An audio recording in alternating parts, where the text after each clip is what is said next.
ইতিমধ্যে এই মথনগুৰি সমষ্টিৰ বাবে আমি ইব্ৰাহিম আলী ডাঙৰীয়াৰ নমিনেশ্যন ইয়াতে আমি প্ৰক্ষেপিত কৰিলোঁ।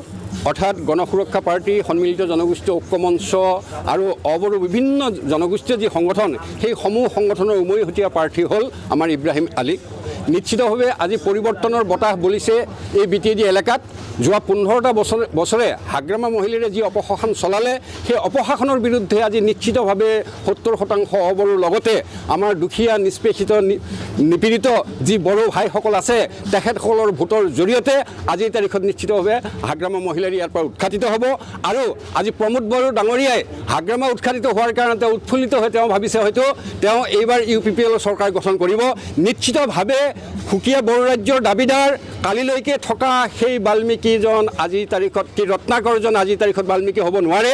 গতিকে নিশ্চিতভাৱে আজি প্ৰমোদ বড়ো ডাঙৰীয়াও ইয়াত চৰকাৰ গঠন কৰিব নোৱাৰে।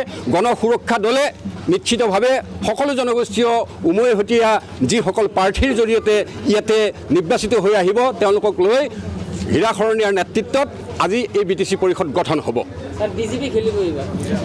তো বিজেপি তাৰ কোনো নিশ্চয়তা নোহোৱা হ'ল। তেওঁলোকৰ এলায়েন্স আছে, তেওঁলোকে জানিছে যে আজি হাগ্ৰামা মহিলাৰীক আৰু উদ্ধাৰ তেওঁলোকে কৰিব নোৱাৰে। সেইকাৰণে তেওঁলোকে UPPLক বেকিং কৰিম নেকি, 1 ঘণ্টাৰ আগতে একবাৰ প্ৰমোদ বড়োৰ ওচৰত যায় আৰু 1 ঘণ্টাৰ পিছতে তেওঁলোকে হাগ্ৰামাৰ ওচৰত যায়। তেওঁ এনেকুৱা ধৰণৰ এটা থেৰু গেৰু অৱস্থাৰ মাজেদি আজি তেওঁলোকে নিৰ্বাচনী বৈঠকেৰে নামিছে।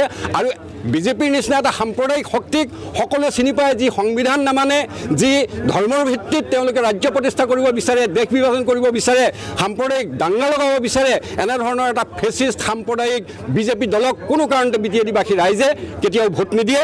নিশ্চিতভাৱে তেওঁলোক শূন্যৰ ঘৰত থাকিব এই BTAD এলেকাত। হাগ্ৰামা মহিলাৰ অৱস্থা কি হ'ব? হাগ্ৰামা মহিলাৰ অৱস্থা এইবাৰ বিদায়। আৰু তেওঁ দুৰ্নীতিসমূহ মানে পাহাৰসমূহ যি দুৰ্নীতি কৰি আছে, সেই দুৰ্নীতি অপৰাধত হয়তো 8 তাৰিখৰ পিছত তেওঁ তিহাৰ জেলত যাব লাগিব। তেওঁতো কোনো আসন পোৱাৰ এইবাৰ কোনো অংকই নাই নিশ্চিতভাৱে। আপোনাৰ কিমানত পাব? আমিতো 30খনতকৈ অধিক আসন পাম। আজি মই 20 নং মথনগুৰি সমষ্টিত সন্মিলিত জনগোষ্ঠী ঐক্য মঞ্চ অবৰো সুৰক্ষা সমিতি আৰু গণসুৰক্ষা প্ৰাৰ্থীৰ সমৰ্থিত ৰাইজৰ মনোনীত হিচাপে মই নিৰ্দলীয় হিচাপে মই 20 নং মথনগুৰি সমষ্টিৰ মনোনয়ন পত্ৰ দাখিল কৰিলোঁ।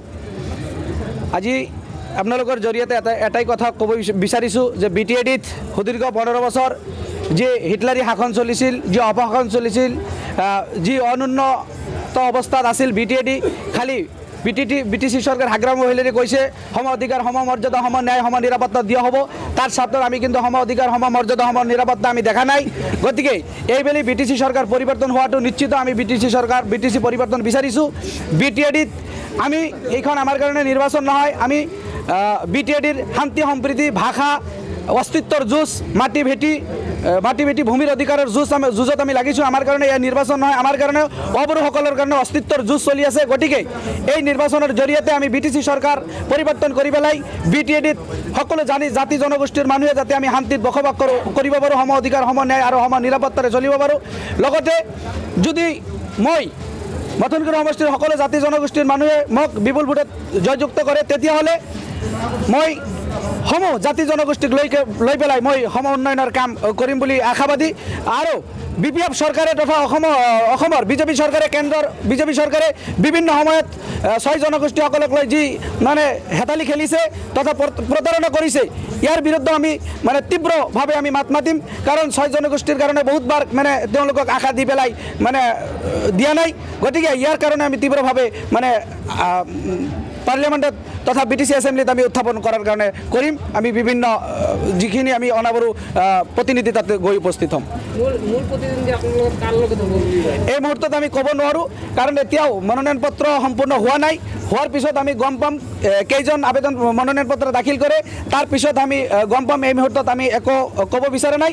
আমাৰ এটাই কথা, জনসাধাৰণে যাক বিচাৰে, জনসাধাৰণে যাৰ জৰিয়তে 20 নং মথনগুৰি সমষ্টিৰ সৰ্বাংগীন উন্নয়নৰ স্বাৰ্থত, জাতি ধৰ্ম বৰ্ণ ভাষা নিৰ্বিশেষে সকলো যাতে একত্ৰিতৰ স্বাৰ্থত যি মানুহে কাম কৰিব পাৰিব, তাকে 20 নং মথনগুৰি সমষ্টিৰ ৰাইজে ভোট দিব।